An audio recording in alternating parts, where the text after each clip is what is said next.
अगर मैंने आपसे शेक हैंड किया, मैंने आपसे हाथ मिलाया और फिर मैंने उसी हाथ से अपनी आंख में हाथ लगा लिया तो मुझे कंजंक्टिवाइटिस हो जाएगी। किसी भी अननोइंगली आंख में खुजली कर लिया, ऐसे कर लिया, आंख के टच में अगर संक्रमण आएगा तो संक्रमण होगा, वरना नहीं होगा।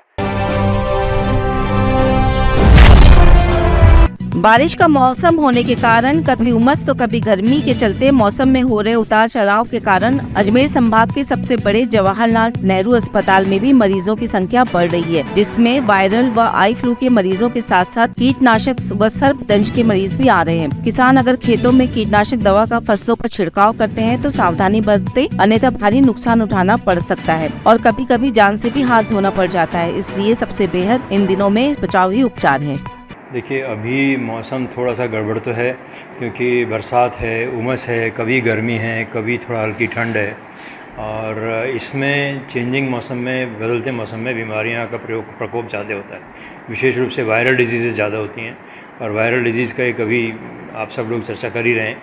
इसमें तो एक कंजंक्टिवाइटिस है, वायरल कंजंक्टिवाइटिस, आँखें आने की बीमारी जो हम कह रहे हैं, वो सबको, बहुत सारे लोगों को हो रही है। और जिस तरीके से हमने कोरोना में देखा था कि कंजंक्टिवाइटिस भी उसी तरीके से फैलती है। कोरोना भी एक से दूसरे का इन्फेक्शन था जो कि आपस में संक्रमित लोगों के संपर्क में आने से होता है। इस तरीके से कंजंक्टिवाइटिस भी संक्रमित लोगों के संपर्क में आने से होती है। लेकिन एक जो कंसेप्ट नहीं, सब आपने मुझे देखा और मैंने आपको देखा, ऐसा संभव नहीं है। सिर्फ एक से दूसरे के मिलने से नहीं होता। अगर मैंने आपसे शेक हैंड किया, मैंने आपसे हाथ मिलाया और फिर मैंने उसी हाथ से अपनी आंख में हाथ लगा लिया तो मुझे कंजंक्टिवाइटिस हो जाएगी। किसी भी अननोइंगली आंख में खुजली कर लिया, ऐसे कर लिया, आंख के टच में अगर संक्रमण आएगा तो संक्रमण होगा, वरना नहीं होगा। कंसेप्ट ये कि साहब मैंने उससे मिला था, उसने मेरी आंखों में देखा और मुझे कंजंक्टिवाइटिस हो गई, ये बिल्कुल गलत है। हम वही बात जो कोरोना में थी कि जैसे कोरोना में हम अपने नाक और मुंह को ढक के रखते थे, कंजंक्टिवाइटिस में हमारे हाथों को हमें आपसे साफ रखना है और कभी भी ध्यानपूर्वक याद रखें कि हाथ आँखों में नहीं लगाएं। अगर लगाएं तो 2 बार साबुन से धो के उसके बाद लगाएं, चाहे आप खुद संक्रमित हों, चाहे दूसरा संक्रमित हो, नहीं हो। शेक हैंड करने की जो प्रक्रिया है, हाथ मिलाने की प्रक्रिया, हमें कम करनी चाहिए। नहीं करें तो अच्छा है, नमस्कार करने से काम चलाएं। दूसरी जो है, खांसी जुकाम भी काफ़ी बहुतायत में हो रहा है। उसका भी कारण वही है कि हम एक दूसरे से फिर खांसते हैं, थूकते हैं, छींकते हैं। खांसते वक्त हम मुंह पे हाथ नहीं लगाते, मुंह पे कपड़ा नहीं लगाते और एक से दूसरे को इन्फेक्शन फैलाते हैं। तो दूसरा जो बीमारी इन दिनों हम देखने में आ रही है वो यही है। और बचाव, इन सब बीमारियों में बचाव सबसे अच्छी चीज़ है।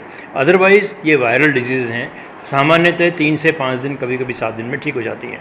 इसके लिए कोई विशेष दवा की ज़रूरत नहीं है। अगर कोई विशेष तकलीफ़ हो तो निश्चित रूप से डॉक्टर से संपर्क करके ही दवा लेनी चाहिए। ये मैंने देखा अक्सर के जाते हैं दवा, मेडिकल भैया दवा दे दे, जुकाम की दवा दे दे, खांसी की दवा दे दे, ये तरीका बिल्कुल गलत है।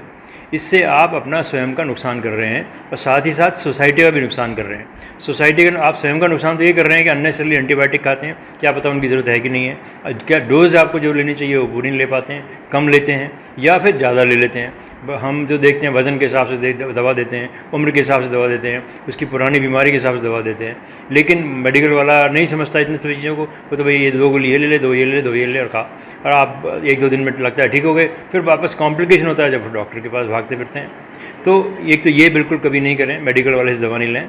सरकारी अस्पतालों में हर चीज़ फ्री है, कभी भी आप आएँ, हम इमरजेंसी फ्री है, सब दवाइयाँ फ्री हैं, जांचें फ्री हैं, डॉक्टर फ्री है, सब फ्री है। तो क्यों परहेज़ है डॉक्टर को दिखाने में, मुझे नहीं समझ में आता। तीसरी बीमारी इन दिनों जो हम देखने में आ रही है हमारे पास में, लोग पॉइजनिंग के बहुत आ रहे हैं। पॉइजनिंग के और स्नेक बाइट के पेशेंट बहुत आ रहे हैं। पॉइजनिंग मतलब जो जहर खुरानी जिसको बोलते हैं। जहर खुरानी 2 तरह की होती है, या तो आपने खुद जहर खाया या आपको किसी ने जहर दिया। इन दिनों पता नहीं कुछ अवसाद, डिप्रेशन जिसको हम बोलते हैं, ज़्यादा है लोगों के मन में, एंग्जाइटी बहुत ज़्यादा है। अभी भी आज हमारे वार्ड में कम से कम 7 मरीज पॉइजनिंग करके भर्ती हुए हैं कल। तो ये एक बड़ी चिंता का विषय है। मन को शांत रखना हमको सीखना चाहिए। हर चीज़ भगवान के मुतालिक होती है। अगर हम विश्वास करते हैं, कोई परम सत्ता पे विश्वास करते हैं तो उसके मुतालिक होती है। हर चीज़ अगर हम अपने हाथ में लेने लग जाएंगे तो हमें नुकसान ही होने वाला है। और अगर जो दूसरी बात हम जो देख रहे हैं, स्नेक बाइट के पेशेंट आ रहे हैं। जो खेती वाले मरीज़ हैं वो खेती करते हैं और वहाँ खेतों सांपों के बिलों में पानी भर गया, फिर सांप सतह पर आ गए और लोगों को काटना शुरू कर गए। तो मैं इसका भी बहुत ध्यान रखना चाहिए।